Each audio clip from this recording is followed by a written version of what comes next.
Curds అంటే పెరుగు తినే దాని గురించి చాలామందికి చాలా అపోహలు ఉంటాయి. సీజనల్గా అనేక రకాల సమస్యలు వస్తున్నప్పటికీ కూడా వర్షాకాలంలో ప్రత్యేకంగా కర్డ్స్ పెరుగు అనేది పగలపూట తీసుకోవచ్చు.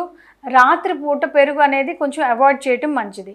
అంతేకాకుండా వర్షాకాలంలో పగలపూట నిద్రపోకుండా రాత్రిలో ఎక్కువ టైం చక్కగా 6 to 8 hours of proper sleep కనుక ఉన్నట్లయితే మనం వర్షాకాలంలో చూసేటువంటి అనేక ఆరోగ్య సమస్యలు, ముఖ్యంగా హెయిర్ ఫాల్ దగ్గర నుంచి జలుబు, తుమ్ములు, దగ్గు, లేదంటే ఇండైజెషన్ ప్రాబ్లమ్స్ ఇట్లాంటివన్నీ కూడా రాకుండా ఉండాలి అంటే మనం తీసుకునేటువంటి ఆహారంలో ముఖ్యంగా పోషకాలు ఉండేలాగా చూసుకోవాలి.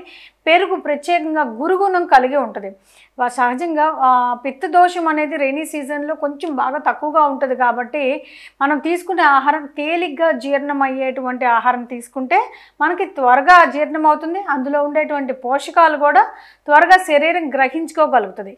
సాధారణంగా వర్షాకాలంలో వచ్చేటువంటి వ్యాధులన్నీ కూడా జీర్ణకోశ వ్యవస్థకి సంబంధించినటువంటి ఇబ్బందులు ఎక్కువగా ఉండటం వల్ల వస్తుంది. అందువల్ల మనం జఠరాగ్ని అంటే కోర్ డైజెస్టివ్ పవర్ని పెంచుకునేటువంటి పోషకాలు ఇవన్నీ ఉన్నటువంటి ఆహారం తీసుకోవటం మంచిది.